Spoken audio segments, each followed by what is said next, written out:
Eleksyon sa Western Visayas generally peaceful suno sa Police Regional Office 6 kag COMELEC sa piyak sa na-record nga anom ka mga nagluntad nga insidente.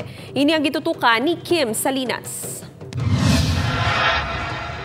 Sa pihak sa pila ka mga na-record ng mga insidente sa adlaw sang piniliay, ginakabig sa Police Regional Office 6 kag COMELEC 6 nga generally peaceful ang eleksyon sa rehiyon. Anom ka mga insidente ang na-record sa adlaw sang eleksyon. 3 ang ginreport sa Negros Occidental nga ginalakipan sang rape, acts of lasciviousness kag vote buying. Well, very peaceful as I speak right now.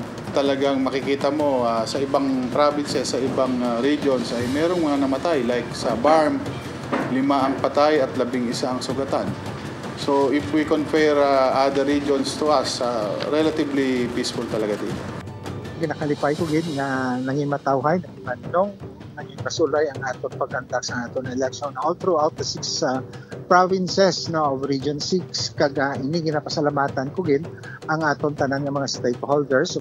May nagluntad man nga shooting incident sa Banwa sang Kalinog kang Labmunaw. Na-record man ang unjust vexation sa probinsya sang Capiz. Padayon ang mga ini nga gina-validate sang kapulisan agud ma-verify kung makabig nga election-related incidents. May mga parameters kaming sinusunod, may mga categories.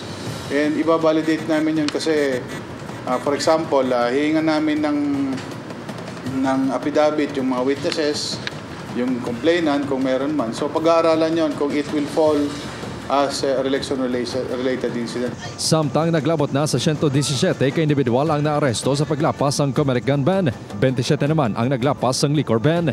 Apisar nga natapos ng eleksyon, padayon nga naka-full alert status ang kapulisan ilabi na sa long weekend. Upod kay Cirilo Rintuque, Kim Salinas, 1 Western Visayas.